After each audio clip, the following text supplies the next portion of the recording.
So my mom is a massive horror movie fan, just like myself. Horror was always something that was on in my house growing up. So when, the weekends when we're cleaning up around the house, Halloween H2O is playing in the background. If I have friends over and we're just sitting on the couch, Scream 3 would be on in the background. There was just, when kids wanted to go see cartoons, I wanted to go see, the new Texas Chainsaw Massacre movie. Like, that's what I wanted to do growing up. And even going to sleep, like if I had trouble falling asleep, I would tell my mom to come in the bedroom and put on a scary movie and just put it on low. And that would help me fall asleep.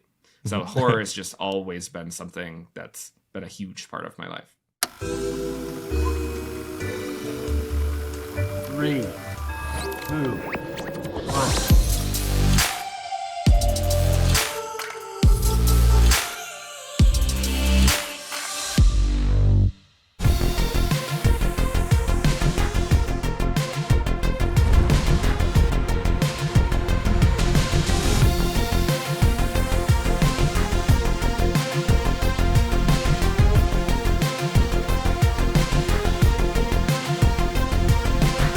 Hey everyone, welcome back to the Reactorverse Podcast, brought to you by Passionfruit. I'm joined today by a relative newcomer to the space, but a very fun horror enthusiast that you'll see from his channel. It is Nick from his channel, NickSaysBoo. Nick, thank you for being here. Howdy. Thank you for inviting me. I appreciate it. Of course, like I said, compared to some of the people I've had on here, you're sort of new to the scene. You've been at this for a couple years now, but I found you a little while ago, and I would really fell in love with like your editing style and your humor and just the way you kind of approach the material that you're watching. I think it's a very fun presence that you built for yourself in the space. So I wanted to have you on and talk about that today. But I want to start, as we always do, at the very beginning of your channel, which was a few years ago, 2021, I think you started, and you didn't start exactly with reactions, movie reactions right away. You started with music reactions. That was kind of like the thing you dabbled with at first. I guess what was the process behind starting the channel and like sort of deciding like music was the angle you wanted to go with at first?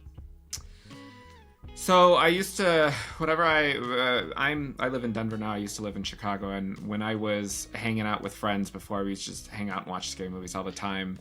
And, we would have a couple drinks and be sort of making fun of the movie or whatever it was. And my friend was like, you should totally do something like this. I feel like people would like to watch you because you are able to kind of see things that maybe other people don't necessarily pick up on when they're watching stuff. And that was, if you're a fan of Lady Gaga, that was when her right in around the last album came out. So I did not know anything about reactions. I discovered the whole concept of reacting to things through Chromatica album reactions. So that's actually why I started with music, because I did not understand anything about copyright. And I was like, oh, like music just seems, it's shorter. It's probably easier to edit. Right. It is not. So I started that. I did a couple music reactions. I think I might have reacted to like the Super Bowl at some point. And then I was just like, I was getting hit with copyright claims constantly, and it was a pain in the ass. So somebody else suggested they were like, maybe kind of move over towards TV shows and movies and stuff like that. And I want to say, from memory, I think maybe my first movie that I reacted to might have been, oh gosh, Session 9, I think it was called, something like that. Right. That and The Others. And that sort of became a thing. It was like the first time I was like, okay, so I got views that are over 100 views. This is kind of fun. And then it just kind of started to ramp up from there. But in general, it all sort of started just because during the pandemic, I needed a creative outlet. And once I learned how to edit a little bit, and I started really, really quickly realizing that I enjoyed the editing process extremely. That's just sort of when it switched from just being a creative outlet to actually being sort of a career-ish. I have a daytime job, but this is the nighttime job. I never stopped working. So it became a very big part of my life. You mentioned the editing. The technical aspect of things, was that something you learned for the channel, or was that something you already had experience with prior to that? I had never done anything with editing, so it was all something that I had to learn from scratch. Right. Yeah. The amount of editing you put into it is really unique, because obviously there's different styles of reactions that a lot of people have depending on how they want to approach it. But your style is an experience in itself because of how much time you put into like the inserts and the cutaways and the jokes and the humor that you add to it, sort of the flair that you have that's unique to yourself. This might be a little bit inside baseball because I'm an editor myself, so I really appreciate the amount of work you put into, especially just all the little tricks and like little bells and whistles that you add on. What is the process like, I guess, for you adding those elements, not just a reaction, like, copyright standards themselves to make sure you're cutting up the video, stuff like that, but adding in the humor and the sort of inserts and jokes that you're able to sort of spice it up with? Yeah, so I think the way that I always describe it to people is my brain basically works like a movie. Like even if I'm not reacting, I'm just existing in daily life. It's something will happen, and in my head, a meme pops into my head, or a movie quote pops into my head. So as I'm going through and I'm editing, it's changed a little bit. It sort of depends on kind of what mood I'm in, but generally I try to just, as I'm editing, if something pops into my head, I'll pop it onto the timeline and see if it makes sense as it plays out. Before, I used to kind of be very, very strict with it. So it would be, it's been 60 seconds since you've used a meme or something like that last. Now you got to sit there and you got to come up with something else that's going to make sense and it's going to be, funny. And that proved to be very, very time consuming. I mean, there would have been points where I was sitting there for almost 45 minutes trying to come up with something. And then I just sort of started to scale back, and it was just more, if it feels natural, insert something. So there's, there might be videos where I have a lot of them. There might be videos where I have very few of them. It also kind of depends on how much time I have to edit. If I'm kind of stretched for time and I'm trying to hit a deadline, a self-imposed deadline usually. Right. But yeah, it sort of just is a video by video basis of how I treat that. Yeah. And for myself, because I also did reaction edits for a long time. I still do for some channels here and there. When I knew there was a, new movie or show that was coming up that I was going to have to do a reaction edit for, as I'm watching it, my edit brain sort of starts like compartmentalizing things and just like, that's a piece I could probably cut out. I could probably move faster through that. Has your brain sort of changed in the way you watch things now? Sort of seeing it as like, an insert can go here, or like I could cut this part out, stuff like that. Yeah, so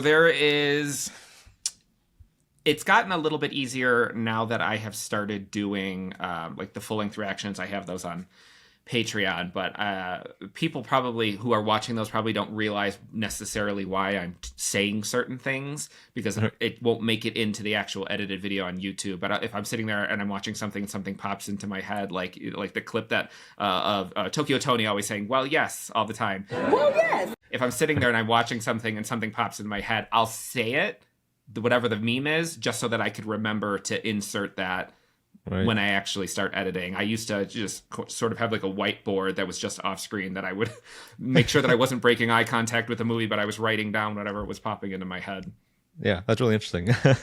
Again, I just really love that aspect of things because, as I'm sure you've learned over the years, the editing task that goes into these reaction videos for the copyright side of things to make sure you can get past the auto detection, that's such an endeavor in itself. And I guess when you got started transitioning, like you said, into the movies and TV stuff, what was that experience like, once you started getting into, I guess, the space and like realizing, okay, this is how things need to be. I need to like sort of like, manage my content this way, and start to strategize how you roll out things on a weekly basis or like, monthly basis on just editing it and getting it out.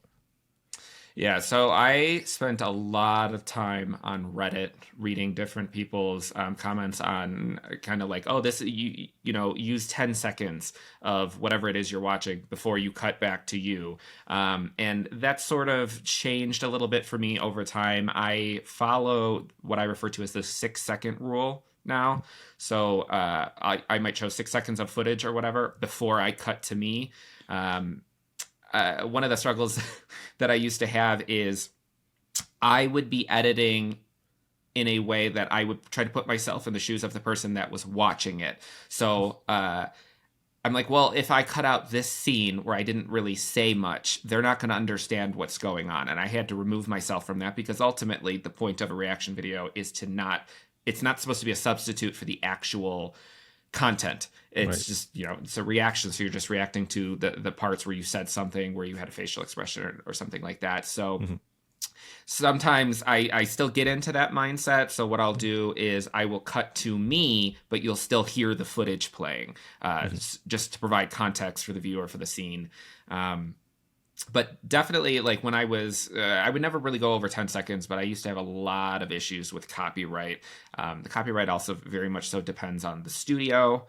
And an unfortunate thing, and I don't necessarily know how it works on the back end with YouTube and stuff, but there are definitely channels that seem to be able to get away with a lot more than other channels can do. So that can be very, very frustrating, and you kind of have to separate yourself from that a little bit. Like one of my friend's channels, he is filthy, absolutely foul with the things that he says, and occasionally I'll do kind of like a joint reaction with him for every couple of months. And it was difficult for me because I would leave in one little tiny, maybe dirty joke that he would say, and I would censor it too, and I would still get demonetized. Whereas his is basically like softcore porn verbally on his channel, but he gets away with it. So you kind of just gotta get to a place, at least from my experience, get to a place where you can figure out how to not get demonetized, how to avoid copyright, and sit with that for a little bit.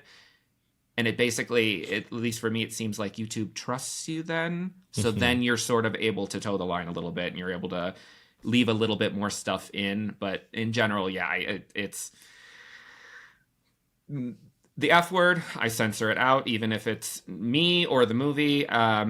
If it's something super sexual or vulgar, I'll censor it, or I'll try to insert a meme so that the viewer understands what I'm trying to block and stuff like that. But it's an ever evolving learning curve. So I'm still actively trying to figure out ways to get around stuff. Totally. It's a necessary evil, I think, as people have learned over the last few years. But if you're, of course, talking about David, who joins you on your reactions once in a while, who I love to see come on. I'm a fan of his channel as well. And his channel predated yours by a couple of years, and he was sort of into the reaction space as well. Did he inform you at all about sort of what the ins and out of this space by when you got started? Yeah, I mean, he was actually, because I didn't used to have sort of like the memes and stuff like that as I was, starting out. And a piece of advice that he had given me was make your videos fun for the viewer. Because there's, and no shade to anybody else, but there's, other reactors out there where it just more or less feels like you're just sitting there watching them looking at a screen and maybe making some facial expressions. And sometimes I have the ability to come across as maybe cold or direct or blunt. So it's kind of like the same way when I'm texting, I'll add an LOL to the end of a lot of my text messages just so that people know I'm not being a bitch. Right. So I try to make the videos fun. But yeah, I mean, he had given me a bunch of advice, and he had given me warnings of these are the studios that you should kind of keep an eye out for. If you're reacting to something from Universal, make sure that your editing is extremely tight because they're going to come for your video. But yeah, I mean, I would just say he has given me a lot of advice that wasn't necessarily even just about editing. It was, kind of focused on growth and numbers and stuff like that. And he always reminded me and reminds other people when I hear him talking to newcomers. He's like, yes, I have basically a small city following me at this point, but it was not always like that, and it did not start out like that. It didn't get like that really quickly. Like, I believe he said that he was doing YouTube for about 3 years before the channel took off. So he's like, there's not really a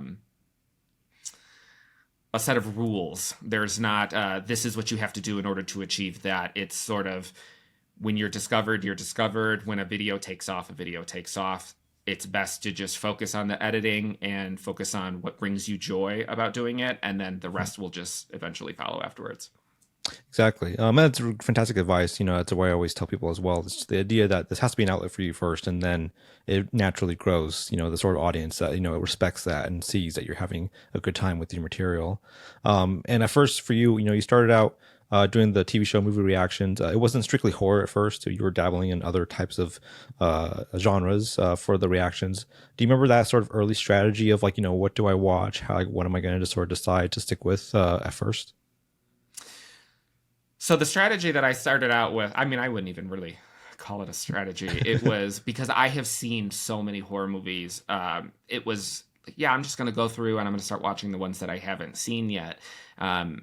And a lot of those are like the obscure 80s slashers. And I learned very, very quickly that simply because it might be a good movie that people like and it might be a movie that I have not seen, that does not mean that there is a demand for reactions for that movie.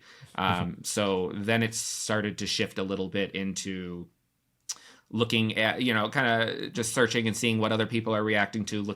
That was very, very helpful for me initially, was looking at other reactors channels to see kind of what they're reacting to. And I remember getting a comment the one time, maybe, I don't know, like 6 months ago, and somebody was complaining and they're like, it's so annoying that all of the reactors, whenever a movie comes out, they all seem to react to it. It's like there's not enough diversity with what you guys are watching. And I'm like, well, we're all reacting to the same thing because that's what people are actively searching. That's what people want to watch us reacting to. Right.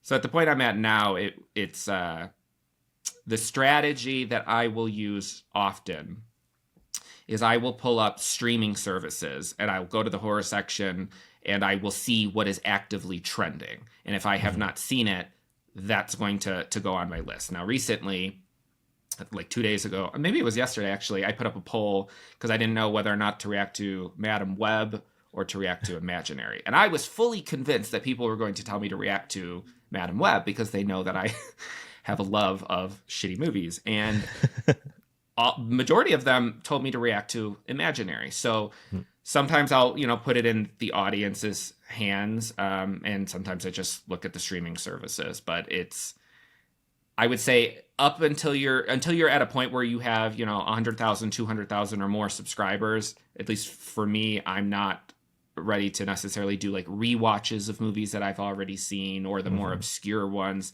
Those are kind of like sprinkled in every now and then. Like, for instance, if I do a video with David, I know that because he has a bigger audience, it'll get a good amount of views. So then maybe the video after that, I can pick something that might be obscure that I just really, really want to watch. And it's fine. Yeah. I know that it's not going to affect, the monthly revenue or anything like that. Totally. Yeah. And yeah, you mentioned having to sort of procure those movies that you haven't seen and sort of like what works for the best for the algorithm perspective. I guess, what is your history, your personal history with horror, growing up and prior to having the channel for it and such?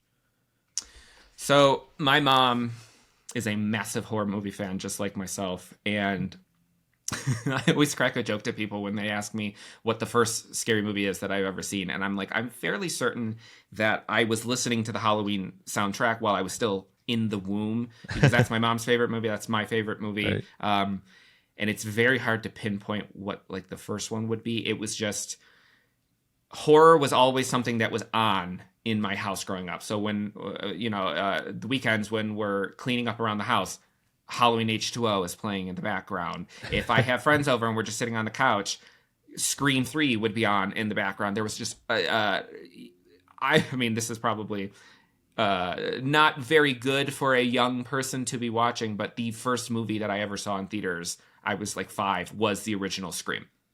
Right, I have seen every single one of them opening weekend in theaters. And, when kids wanted to go see cartoons, I wanted to go see, the new Texas Chainsaw Massacre movie. Like, that's what I wanted to do growing up. And even going to sleep, like if I had trouble falling asleep, I would tell my mom to come in the bedroom and put on a scary movie and just put it on low. And that would help me fall asleep. So horror has just always been something that's been a huge part of my life. Yeah. And I think part of the real charm of horror from really diehard horror fans is they really love sort of like the sort of production behind the scenes element of it. Or horror fans I know are always like, oh, I love this director and how they did this shot and like the way they did this movie. I guess, do you remember at all growing up learning that sort of element of filmmaking behind it via horror, like learning sort of behind the scenes info about how those were made? Yeah, I think a lot of it for me came from the Halloween franchise, because that was I'm sort of rebuilding my physical collection again, but I mean, I think at one point I had like 15 different versions from different countries of the original Halloween. But whenever they would release behind the scenes stuff and the making of, like, I believe for the Rob Zombie remake, there was like a 8-hour documentary that he released all about the making of the movie. Right. And I just ate that shit up.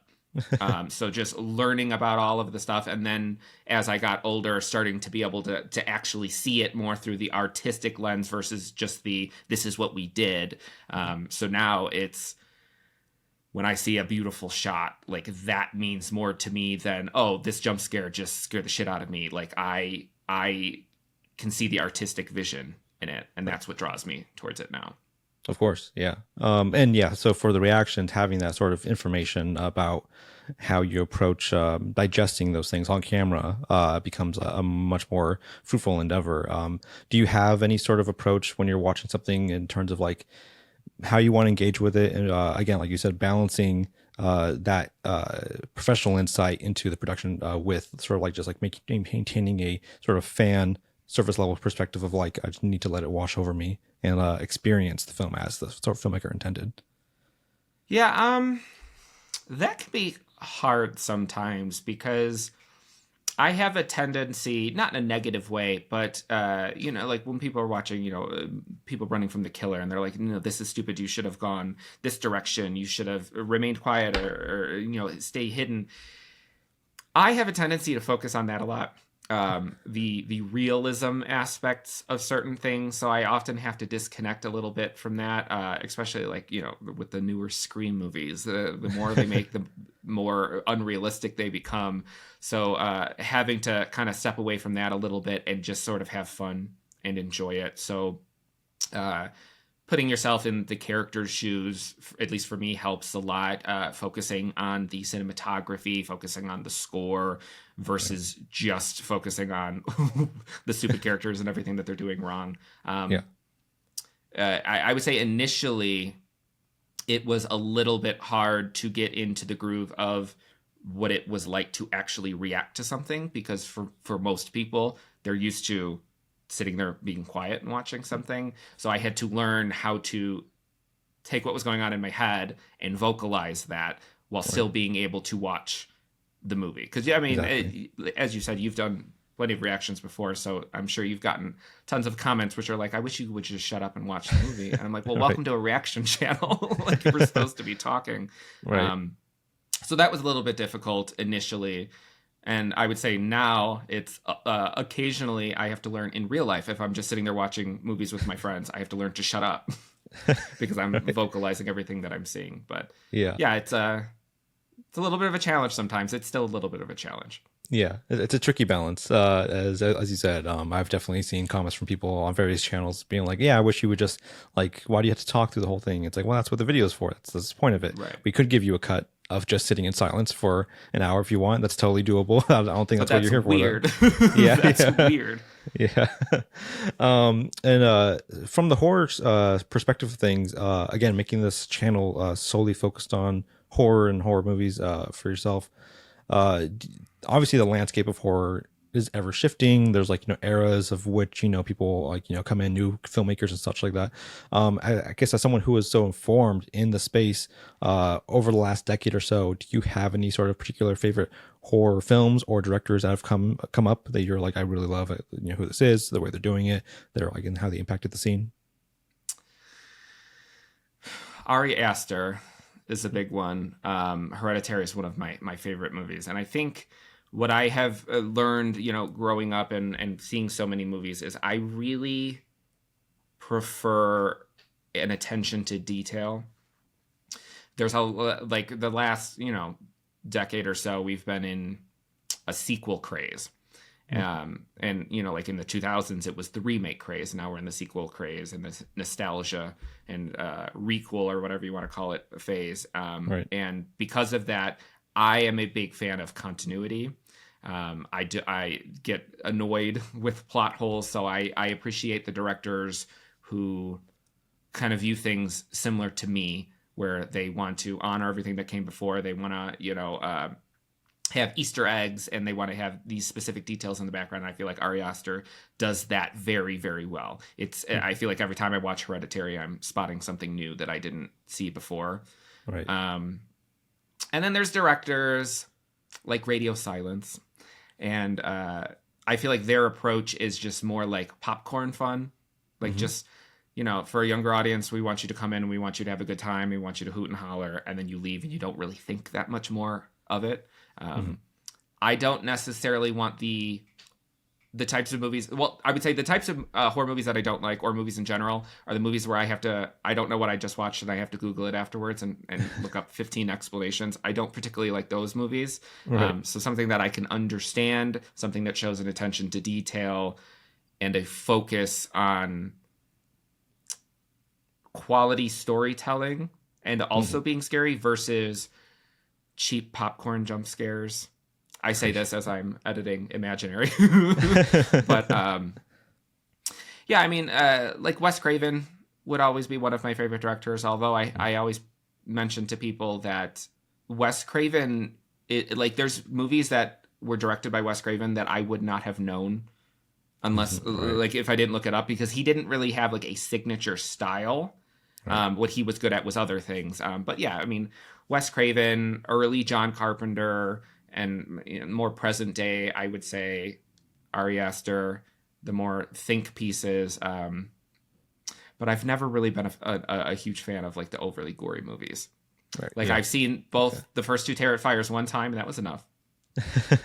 I'm not looking forward to having to react and edit to the third one when that comes out. But yeah, like I'm not a gore hound like that. So those are the ones that I generally stray away from. Yeah. Do you have any specific subgenres of it, like thriller, slasher, like supernatural, things like that? Anything that sort of sticks out to you? So I would say slasher is probably my favorite, but I love. I mean, I don't know how close to horror it would be, but like I love like a crazy spouse, give me like a Basic Instinct or a Fatal Attraction or an Obsessed. Right. Like I love crazy shit like that. I love. I mean, again, I don't know if this is a B, but like B movies, like Winnie the Pooh, Blood and Honey. Like I love Slaughterhouse. I love stuff like that. I love it when it's stupid, but you can tell that they were having fun when they were making it. That always usually shows through the screen. But I would say, slashers would probably be my number one. And as much as it terrifies me, aquatic horror is probably my number two, because I don't fuck with the ocean. I don't like that. Yeah, same. Yeah.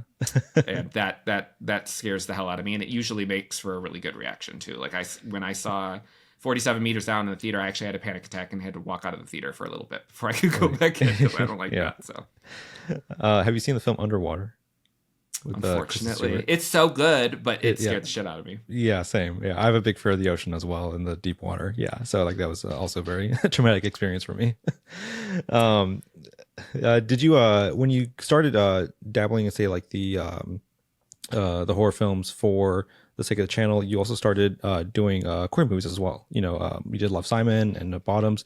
Do you have any sort of ambitions to balance the channel out more with those things, or is it kind of just like as it comes along, you find it and just react to it as you can? Yeah, I mean, I think the vast, or the majority, will probably still tilt into the horror direction, but because I've seen so many horror movies, and what year did Fresh come out? Whatever year that was, it was like a banger year for horror. There was tons of horror movies coming out, so there was never really a shortage of things to react to. But while there has obviously been stuff that has come out over the last year, it has been a mixed bag. There's been whatever that movie was, Night Swim. Initially, when that was announced, I was going to react to it, and then I watched the trailer and read the reviews, and I was like, nobody has any interest. Nobody even wanted to go to the theater to watch it. Nobody's going to want to watch me watch that. Right. So yeah, I mean, I don't want to just restrict myself to only horror movies. I do think it's important, especially in today's political climate, to continue being a positive voice for the queer community. So I like to do what I can with the subscriber count and viewership that I get to put a spotlight on those types of things. And also just, you know, movies that I might want to watch in general, like the what is it called? The second Knives Out, Glass Onion. That like that's on my agenda to react to at some point. Because I also recognize that I want the channel to grow and I don't want to just stick in a specific genre, because while that can continue to grow, the growth is going to be smaller. So I want a little bit of something for everybody. Totally, that makes sense. And yeah, you mentioned before the balance of, you know, having David on occasionally to help you with some of the reactions. I guess my first question for that is, how did you two meet? What's your history there? I actually met David by sending him a message and asking him for advice on how to edit a video. Wow. And he was very, very kind and responded to me. And then he became a co-host on the Horror Hour, and they had reached out to me and asked me if I wanted to be a guest on an episode. And that's how I had my first, like, you know, well, through camera, but my first face-to-face interaction with him. And then we just sort of started chatting through DM about horror movies and editing and stuff like that. And then he came to visit me, and I went to visit him in New York, and we just became really, really good friends. And now he lives about 10 miles down the road. That's awesome. Yeah, I wasn't aware. You seem like such old friends, honestly, the banter you two have. It just seems very natural. I mean, he's far filthier than I am, but yeah, there was we had many points in conversations in which I would say something and he was like, I've never met anybody else that like thinks the same way that I do. Like, I've never met anybody else that has seen Charlie's Angels Full Throttle over 200 times and can quote it word for word. So very, very lucky that became friends with him. Yeah. And I guess how would you compare the sort of on-camera dynamic of watching something by yourself for the reaction, but then also watching something with him and having someone by your side to share that reaction with? It's definitely different. I would say there's sort of like there's the three modes. There's just me watching something without a camera on me watching something alone with a camera on me, and then me doing something with other people. Like, I have a reaction that's going to be coming out soon with a couple other reactors on YouTube. And like with David is often very soft-spoken when he's reacting. So I have to remind him consistently to like speak up, because I'd actually talk very, very loud. So it's, you know, and then I think there's just, he probably experiences it too. It's just, there's a different level of comfort that you have when you're doing it by yourself, which, you know, for myself took me a while to be able to get into that mode. So I know, you know, people will complain that, you know, a lot of reactors that they'll fake a reaction, that they'll say that they've never seen the movie, and you can quite clearly tell that they have. And I've discovered that with a couple people where I'm like, they're saying, oh, I wonder if this is going to happen. I'm like, without knowing that this was going to happen, there's no way that anybody would be able to come up with that. That's not an educated guess. You've seen this before. But for me, that's boring. I don't want to do that. Like, if I've seen something, I will let somebody know in the beginning, I'm watching this movie again. I've seen it before, because it just defeats the purpose to me. But I will say that there is 100% a mode that you have to turn on when you're sitting in front of a camera, and you have to do that, because there's times where I might have a couple hours to myself, and sure, I could record something for Patreon or something like that, but I don't feel like turning on that switch. Sometimes I just want to sit on my couch and be quiet and pet my cats and watch a scary movie. So it requires a little bit of energy. It's not something that I can just do every single day. And it's very different for like somebody like David, because David will point out to me all the time how much content I'm putting out between YouTube and Patreon. And he's like, I don't understand how you do it, because I record one movie a week and I'm exhausted. And he's like, and you're recording like 5 movies and 8 different TV episodes and stuff like that. I'm like, well, I'm exhausted too. I'm just exhausted for different reasons. But it's a little bit of a challenge to have to navigate between those different types of modes. Of course. And you mentioned, yes, having that off-camera experience for yourself to sort of enjoy and unwind, you know, without having the camera mode switched on. Do you have any standards of, like, you know, how you want to approach that when you see a movie come out, thinking, do I want to have this on camera for a reaction, or do I want to save this just for myself? Yeah, so I have set a rule that the big tentpole franchises, the Screams, the Halloweens, the Child's Plays, if it is a movie and it is going to theaters, I'm going to see that in theaters, especially for Scream and Halloween, because those are my two favorites. But I would say the vast majority I react to. It's a rarity that I actually get to go to a theater, which was difficult for me for a while because I was at the movie theater like every weekend. I would usually have one day a month where I would go to the theater and I would be there all day. So I would just hop from movie to movie to movie. And it was very much so an escape for me. Whereas now I don't really get that. There's a lot, it's if I want to watch a movie, it's a lot more cumbersome because I have to have a camera on me. I have to have multiple lights on me. I have to, usually I'm sweating to death because I have to turn off the air conditioning so the mic doesn't pick it up. Right. I'm not necessarily in the most comfortable chair, so it could be kind of disappointing sometimes not being able to just sort of have that alone time and that movie theater experience that I used to love. But when it comes to picking movies, like I said, the tentpole movies, I will always go to the theater to see.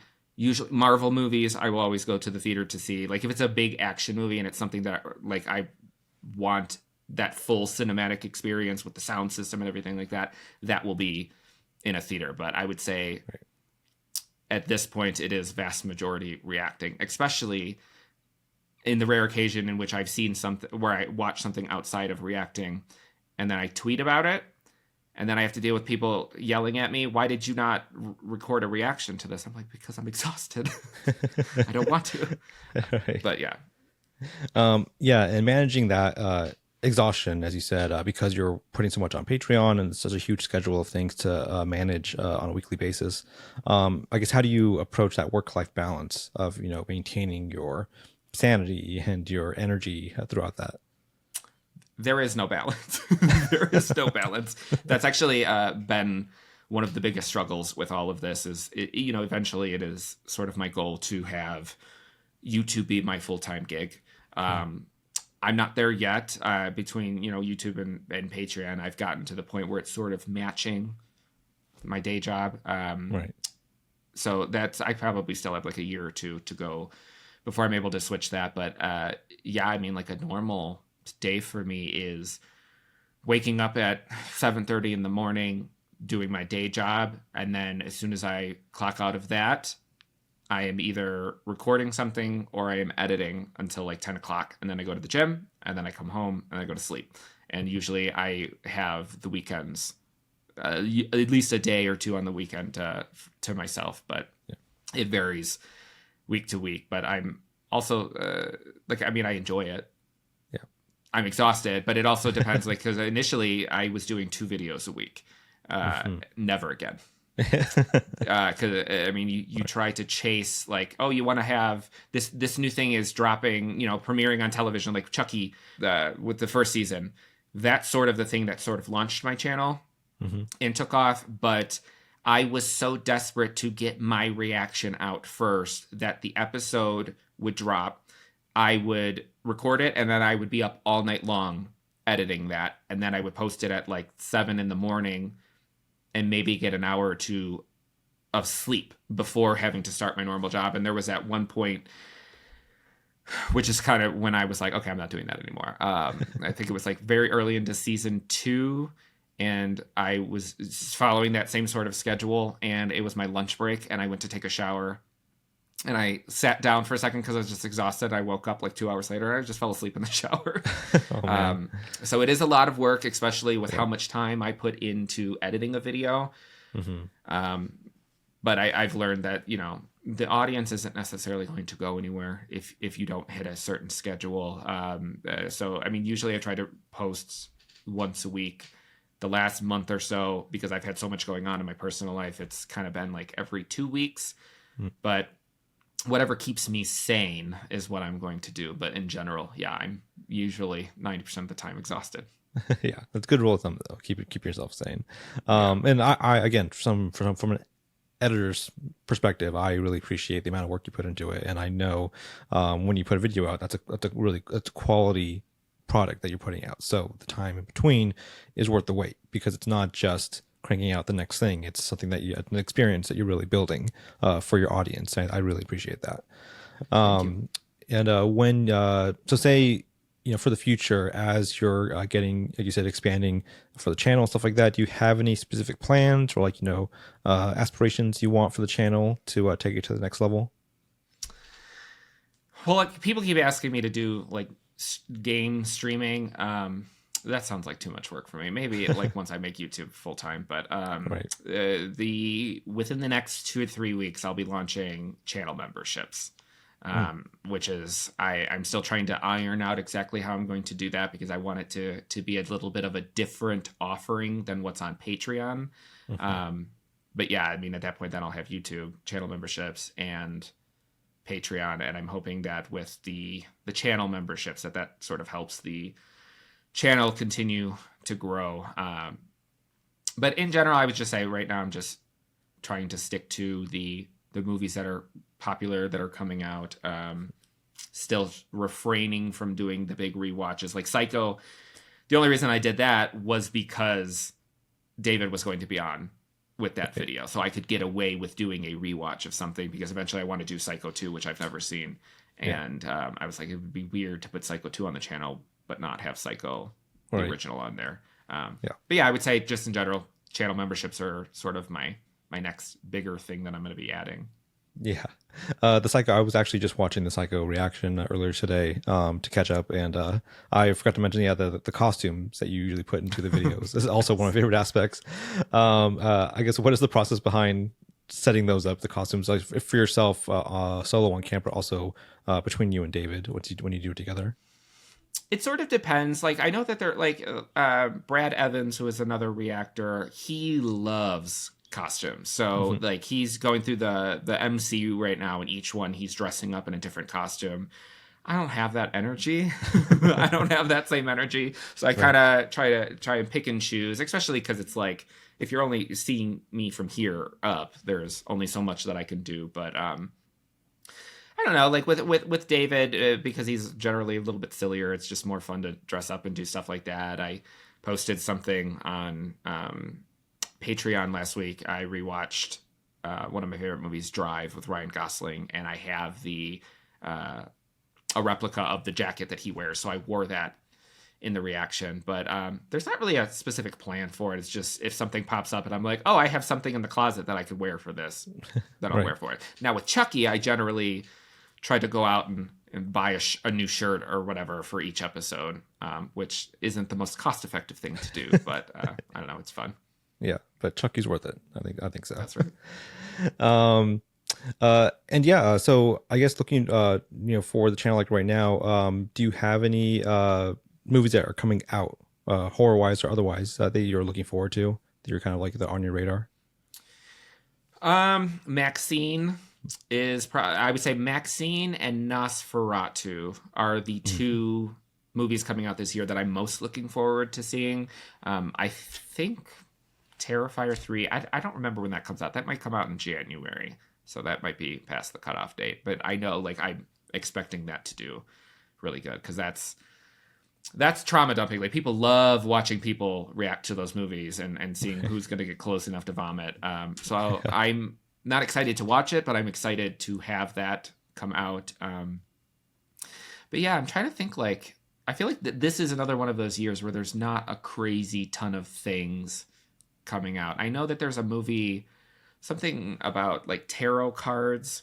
Oh, right. That's coming out. I think that might do pretty well, but I think because there is less horror coming out for the foreseeable future, that's probably going to cause me to go through a little bit more of the requests that I've gotten, which I'm sorry to the people who subscribe to me, but I can't always follow the requests, because they'll request like movies that I can't even barely find. And I'm like, if I can't even find it, nobody's watching this.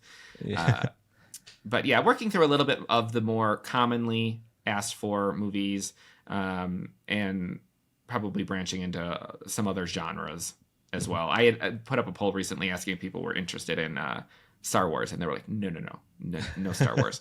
So probably just looking at other franchises and stuff that I haven't necessarily gone down that there would be an interest in.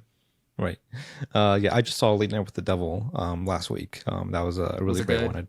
Yeah, it was good. Yeah, like again, it's one of those ones I think from a horror fan perspective, there's a lot to enjoy because it's so much about like the aesthetic of it, like the 70s, production look of like a late night TV show and like how they sort of mix that in. So I would really be interested to see like what you think of that once that comes to VOD. The 70s, 80s, and 90s is like cracked to me. Yeah. Everything afterwards, before, but yeah. So I'm really, really excited to see that. Last week I was in Chicago for my birthday, and I saw my mom, and she wanted to go to the movies, and we were standing there, and we couldn't figure out what to watch. Because I was like, late night. I'm like, no. I have to react to that. I can't watch that. So that's actually another like issue that comes up with friends and stuff. They're like, do you want to watch this movie? And I was like, I can't. I have to react to it. Right. But like Late Night with the Devil, I'm really excited to watch that. What is it? Immaculate, the Sydney Sweeney. Oh yeah, religious one. That was also playing in the theater, but I was like, no, I should probably react to that one as well. Right. I think there's an Omen movie coming out. The first Omen, yeah. Yeah, so probably just sticking with that stuff. Yeah, one of my personal dream goals for this, if for Passionfruit, if we could take this beyond for everyone, is to eventually create a reactor theater, which would be a movie theater that would have basically like booths set up for reactors to go, and you can set up a camera and a mic. And it would be signed off with the studios, so you would be able to record a reaction in the theater experience and then put that out once the video is on VOD. Yeah, it's a long-term goal, but that's something I've always really dreamed of. Just because, like you said, it's a shame that so many reactors don't get to have that theater experience if they want to save that for the sake of the channel and their growth. Yeah, I've sort of been toying with the idea of, with my recording setup, to figure out a way to do it from my living room to be as close as possible to a type of movie theater experience. It's going to be more comfortable for me sitting on a couch versus sitting in a task chair all day. But yeah, I know that that's actually something that other reactors have talked to me about. I know like David specifically has said to me that he would love to be able to, at some point, like go into a small like theater where he's on a stage and he's watching it, and then he actually has people in an audience sitting there watching him react to it. Right. So that would be pretty cool. But yeah, it would be very I like that idea. That would be really, really cool to be able to get as close as possible to that theater experience, so that I'm still able to enjoy that, but I'm also doing what I love. Yeah, of course. Yeah. And I guess some of our final questions we usually have here, for yourself, what has been the most consistent obstacle that you faced with your time with the channel?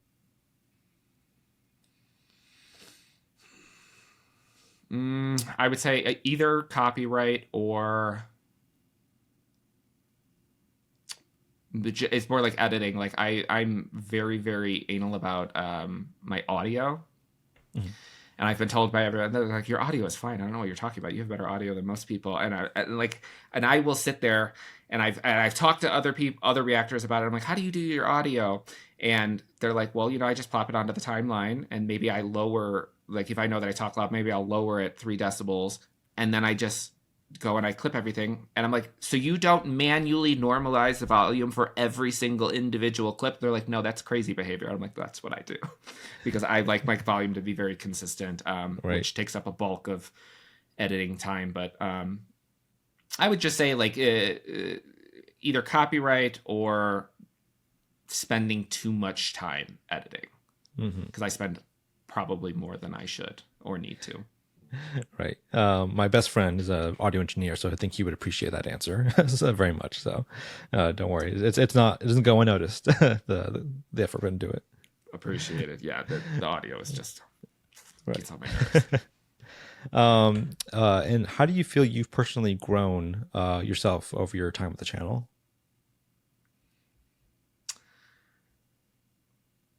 Like me as a person, you mean? Yes.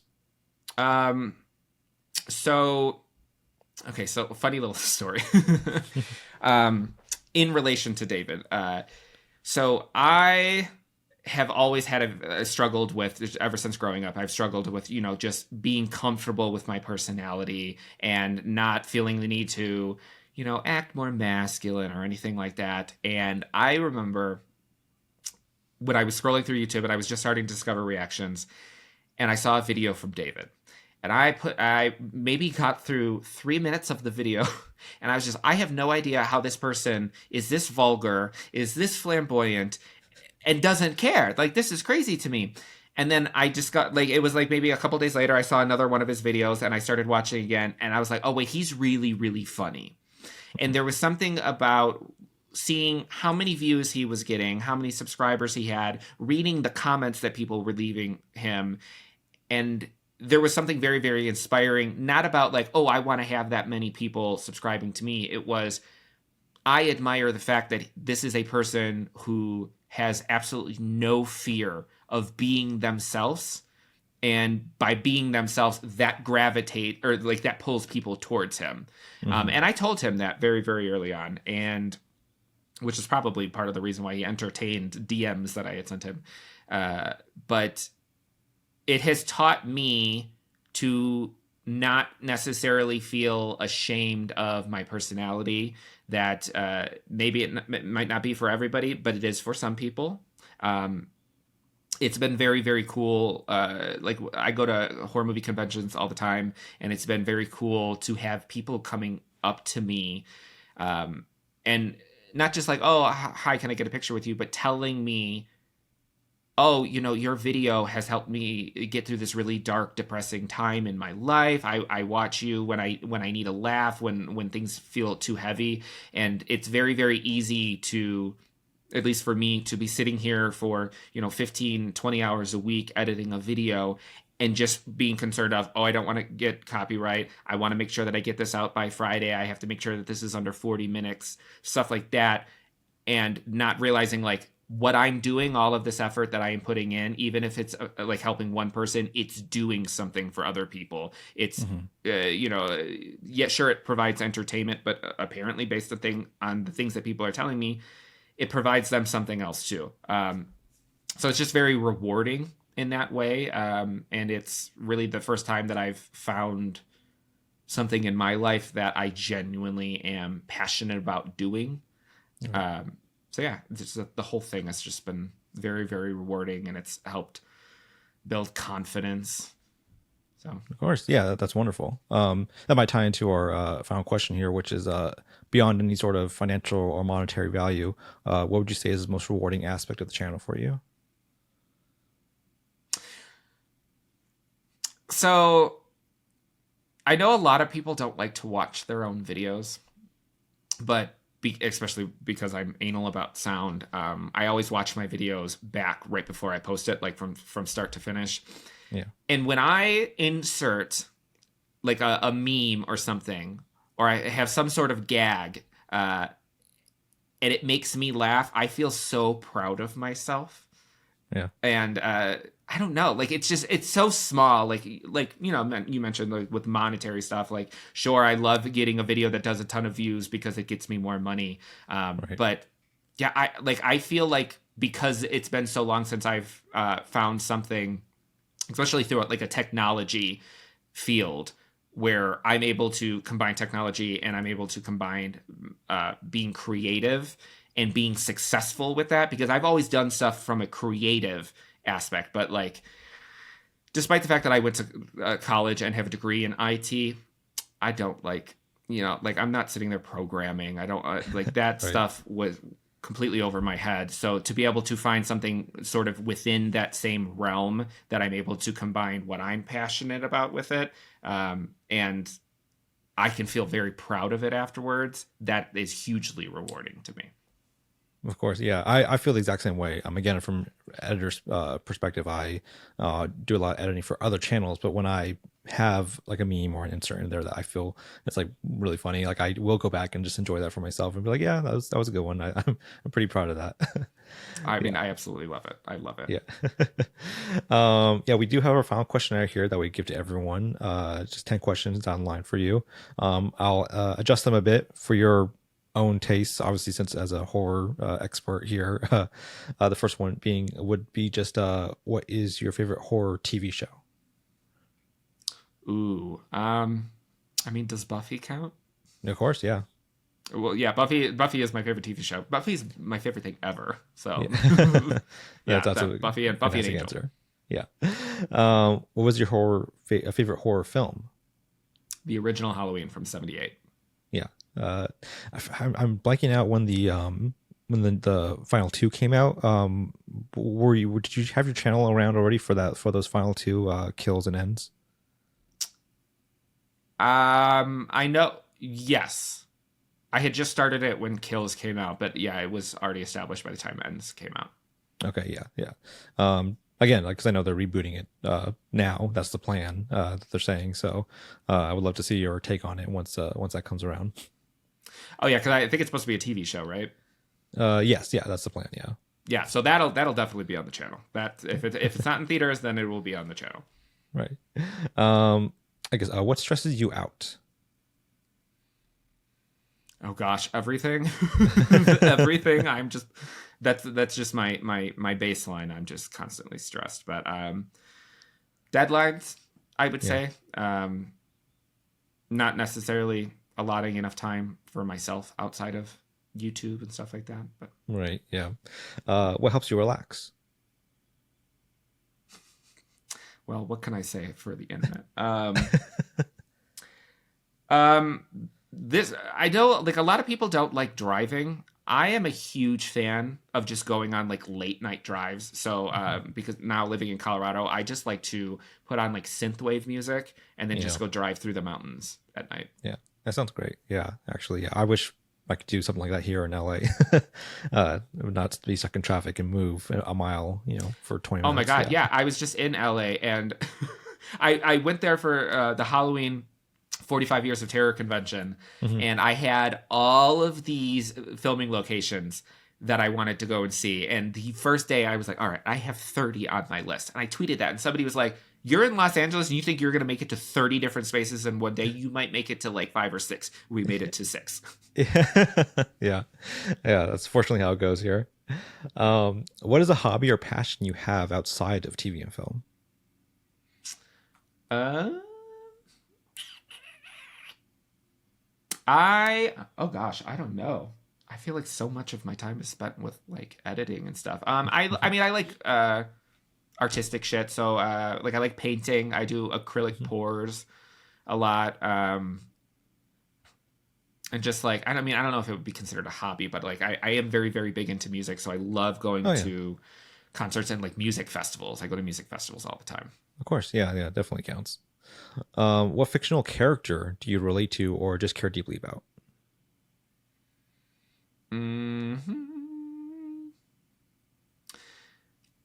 A combination between Buffy Summers and her slightly evil co-star Faith. There's and the character Ryan Gosling's character in Drive, right? Because he also loves just driving around for no apparent reason. True. But yeah, like just growing up, Buffy was always my escape. So it's, I mean, I was never really like super close with like my father or anything like that. So it was, and I didn't have a lot of friends. So it was like my friends were the characters from, Buffy. So that show has shaped a lot of my personality, sort of the way I view the world, the way I speak oftentimes. So yeah, I mean, I would say she's probably the one that I relate to the most. That's fantastic. Yes. What is your guilty pleasure show or film? My guilty pleasure. That like normally implies that whatever it is not something that is like well liked, right? Yeah, I guess something that's like critically or culturally sort of panned, but you can't help but really enjoy it. I would say the most recent thing would be Slaughterhouse. People don't like that movie, but I loved it. I interviewed the director and I was like, this should have won an Oscar. But like B movies, I would say are my guilty pleasure. Even like less well received horror movies, like the remake of When a Stranger Calls. I love that movie. I love it so much. Everybody hates it. I love it. And then I don't know. I mean, I got probably just rewatching the same shit that I've watched over and over and over. Like I think there's an episode of Black Mirror where one of the characters they have the ability to see any sort of statistic that they want, and I always say that it would be really, really cool if I could see how many times have I seen the original Halloween, how many times have I seen the Scream 2, because I mean, I would probably be institutionalized if they actually had the real answer to that, because at least the original Halloween I've probably seen no less than 300-400 times. Yeah. This is a little side question. Besides the original Halloween, what would you say your favorite of the franchises? I always say the Holy Trinity for me is Halloween, Halloween 2, and Halloween H2O. Okay, great. Yeah, I think that's a really good pick, a really good lineup. What show or film gave you your favorite reaction experience on the channel? Fall. Fall scared the shit out of me. Yeah. And I was like, I will never do this. I can't believe that they're doing this. And then it was 3 months later, I went skydiving. Man, yeah. But yeah, that movie, that Fresh, and oh gosh, what was that other The Night House? All three of those, just from memory, those were so fun to film. Yeah. What show or film do you wish you could erase from your memory and react to for the first time on camera? I wish that I would not have seen Barbarian in theaters. I wish that I would have waited. That would have been a great one, because I had not, that was still very, very early on when I was figuring everything out with the channel, and I did not think that it was going to be something that people were really interested in. So I went and I saw it opening weekend, and there was only one other person even in the theater, and it was the following week that it had started to pick up steam, and then everybody was talking about it. I was like, damn it, I should have waited. Yeah, it was definitely a sleeper hit. It was one of my favorite films of that year, for sure. And final question here is, what advice would you give to your past self if you could go back in time when you first started the channel?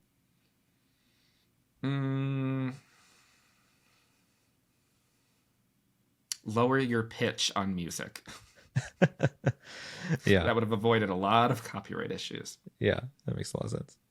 Thank you so much for being here. It's hard to tie it up just because I can go on and on all day about this, because I love the horror genre, and I love finding people with these very specific sort of niche focuses on their channels for reactions. It's just fantastic to have you on here. Thank you so much. Thank you so much for having me. Yeah. Where can we find you online, YouTube or social media or otherwise? Oh yeah, so my little spiel that I always have to do at the horror hour too. So you can find me on my own channel on YouTube, NickSaysBoo. I'm also on Patreon, NickSaysBoo, Instagram and Twitter /X or whatever it's called this week, also at NickSaysBoo. Do I have anything else? I think that's it. I think that's all I don't know. I think that's everything. That works. Yeah.